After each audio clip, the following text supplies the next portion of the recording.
ब्रेकनंतर cross फायरमध्ये आपल्या सगळ्यांचं पुन्हा एकदा स्वागत. एका बाजूला नारायण राणेजी आपण समृद्धी आणि महाराष्ट्राच्या समृद्धी महामार्गाबद्दल बोलतोय, मात्र दुसरीकडे शक्तीपीठ महामार्गाचा विषयही चर्चेत येताना दिसतोय.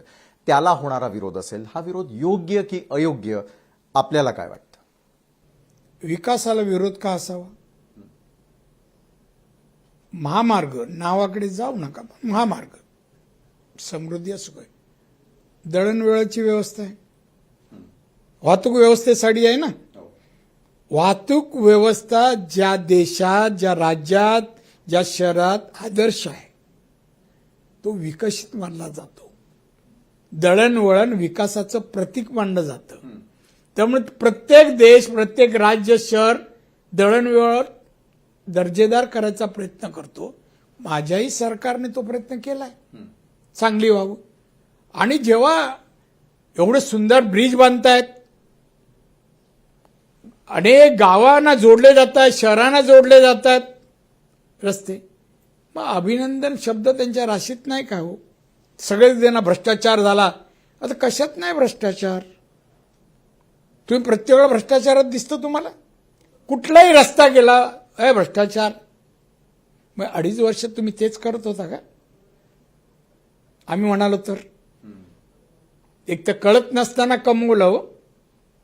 हा उद्धव ठाकरे मुख्यमंत्र्याच्या लायकीचा नसलेला माणूस. मी पहिल्यापासून याला काही कळत नाही. प्रशासन कशाशी खातात नाही माहीत त्याला. देशाच्या अर्थ मंत्री आल्या होत्या मुंबईत आणि या मुख्यमंत्री होते. काहीतरी बजेट येणार होता, बजेटवर चर्चा चालू झाली. हा म्हणतो, मैडम हमें बजट का कुछ मालूम नहीं है, मुझे कुछ समझता नहीं, वो आपका सब्जेक्ट है, देखो देखो. महाराष्ट्राचं मुख्यमंत्री काय कळतं? बरं, तुम्ही स्वतः मुख्यमंत्री होतात. कोकणाला 3 वेळेला मुख्यमंत्री पद मिळालं. पुन्हा एकदा कोकणचा मुख्यमंत्री जर झाला तरच कोकणाचा विकास होऊ शकेल का? असं काही नाहीये. मंत्रीच पाहिजे ना. जे मंत्री असतील, कोकणाचं नेतृत्व करत असतील, त्यांचे कोकणाबद्दल प्रेम, आस्था आणि दृष्टी असायला हवी. दृष्टी डोळे असून चालत नाही, दृष्टी लागते. ती जर असेल तर विकास होईल. कोकणी माणसाकडे पाहिला पाहिजे प्रेमाने. तो आनंदी कसा दिसेल, कुठल्या मार्गाने दिसेल हे त्याला कळलं पाहिजे. आणि जे कळेल तो करू शकेल. आज कोकणामध्ये इन्फ्रास्ट्रक्चर म्हणजे सिंधुदुर्ग जिल्हा तर मी सांगेन इन्फ्रास्ट्रक्चर, रस्ते, पाणी, वीज, शाळा, आरोग्य. मग आमच्या इकडे जिल्ह्यात सगळं आहे. मेडिकल कॉलेज आहे, इंजिनिअरिंग कॉलेज आहे, सगळ्या प्रकारची कॉलेजेस आहे. सिंधुदुर्ग जिल्हा 10वी-12वी मध्ये मेरिटमध्ये सगळ्यात पुढे आहे. तोच आता मी रत्नागिरीकडे आणण्याचा आमचा प्रयत्न आहे. आणि आता राहिला प्रश्न नोकरीचा. मी सिंधुदुर्ग जिल्ह्यात जवळच्या काळामध्ये मोठी इंडस्ट्री आणण्याचे आमचे प्रयत्न आहे.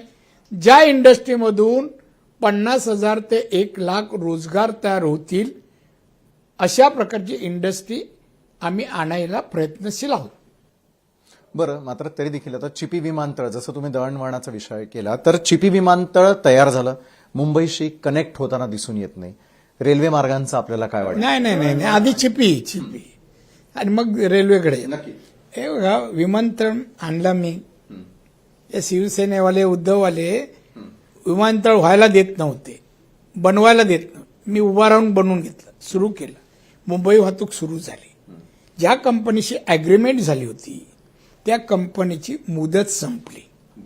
ते आर्थिक व्यवस्थेत सापडल्यामुळे ती एअरलाईन त्यांनी परत अग्रीमेंट केली नाही.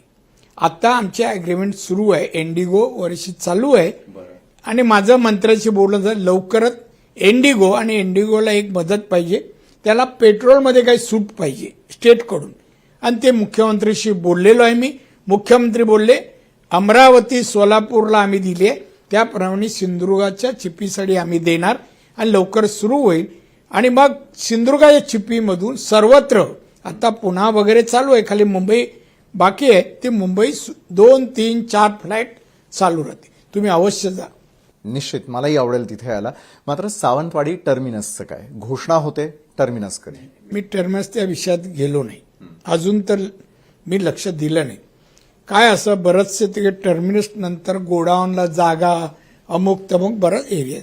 सिंधुदुर्ग जिल्हा तसा लहान जिल्हा आहे आणि सावंतवाडी स्टेशनच्या आजूबाजूस तशी जागा नाही उपलब्ध आहे म्हणजे याच्यासाठी या संबंधी स्पष्टीकरण स्थानिक लोक जर देतील आम्ही जागा उपलब्ध करून देऊ.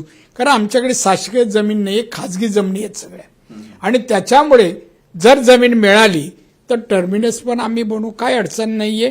रेल्वे मंत्री आमचे अतिशय ग्रामीण भागाला प्राधान्य देणार आहेत, माझे चांगले संबंध आहेत. एक टर्मिनस सावंतवाडी आणि वैभववाडी मधून कोल्हापूर ही लाईन नवीन मी जोडणं, ही 2 कामं माझ्याजवळ रेल्वेची आहेत. निश्चित ती पूर्ण व्हावी ही तर आम्ही नक्कीच अपेक्षा होतील, माझी मुदत संपायच्यात पूर्ण होतील. क्या बात आहे. तुम्ही आश्वस्त त्यानंतर करताय. तुम्ही जरूर प्रवास करा.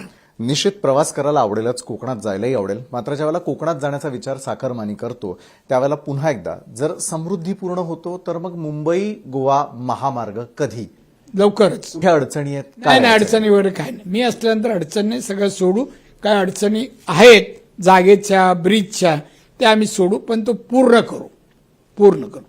आणि आता कोकणात जायला बोट पण सुरू करू. क्या बात आहे. म्हणजे सर्व मार्गाने कोकण कुठल्याही अशी एकच जिल्हा असेल किंवा कोकण असेल की सर्व मार्गाने तिकडे जाता येईल.